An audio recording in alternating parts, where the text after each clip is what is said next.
Chevrolet Gentra O'zbekistonda ishlab chiqariladigan mashhur yengil avtomobillardan biri hisoblanadi. Ushbu model asosan o'rtacha narxdagi sedan avtomobillarga kiradi va O'zbekiston aholisi orasida juda katta talabga ega. Gentra 2013 yildan boshlab Toshkent viloyatida joylashgan GIM Uzbekistan zavodida ishlab chiqarila boshlagan. Aslida bu avtomobil Chevrolet Lacetti modelining yangilangan va qayta nomlangan versiyasi hisoblanadi. Shuning uchun ko'plab texnik xususiyatlari va dizaynida Lacettining o'xshashliklari mavjud. Avtomobil tashqi ko'rinishi sodda, lekin zamonaviy va jozibali ko'rinishga ega. Old qismida ixcham faralar, xromlangan radiator panjarasi va aerodinamik shakl avtomobilga chiroyli ko'rinish beradi. Orqa qismida ham o'ziga xos stop chiroqlar va silliq chiziqlar mavjud. Gentra odatda sedan kuzovida ishlab chiqariladi va 4 eshikli bo'lib, oilaviy foydalanish uchun juda qulay. Salon ichki qismi ham keng va qulay qilib ishlab chiqilgan. Haydovchi va yo'lovchilar uchun yetarlicha bosh va oyoq joyi mavjud. Ichki salon materiallari asosan mato va plastiklardan iborat bo'lib, o'z sinfida sifatli hisoblanadi. O'rindiqlar ergonomik shaklda bo'lib, uzoq safarlarda ham qulaylikni ta'minlaydi. Bagaj qismi esa katta hajmli bo'lib, uy-rozgor xaridlarni yoki uzoq safarlarda ko'proq yuk tashishga imkon beradi. Chevrolet Gentra O'zbekiston sharoitiga moslashtirilgan dvigatel variantlari bilan taqdim etiladi.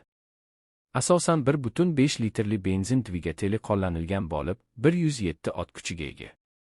Ushbu dvigatel shahar va trassada barqaror yurish imkonini beradi. Yonilgi sarfi ham iqtisodiy hisoblanadi. O'rtacha 100 kimga 7-8 litr atrofida benzin ishlatadi. Transmissiya variantlari sifatida 5 pogonali mexanik va 6 pogonali avtomat uzatmalar qutisi mavjud. Bu esa haydovchilarga o'z xohishiga ko'ra tanlash imkonini beradi.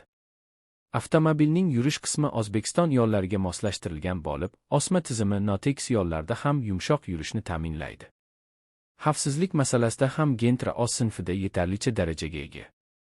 Avtomobil oldi xavfsizlik yostiqchalari, ABS tizimi va kuchli tormoz tizimi bilan jihozlangan. Bundan tashqari, mustahkam kuzov konstruksiyasi to'qnashuv vaqtida yo'lovchilar xavfsizligini oshirishga xizmat qiladi. Chevrolet Gentra narxi O'zbekistonda o'rtacha darajadagi xaridorlar uchun mos keladi.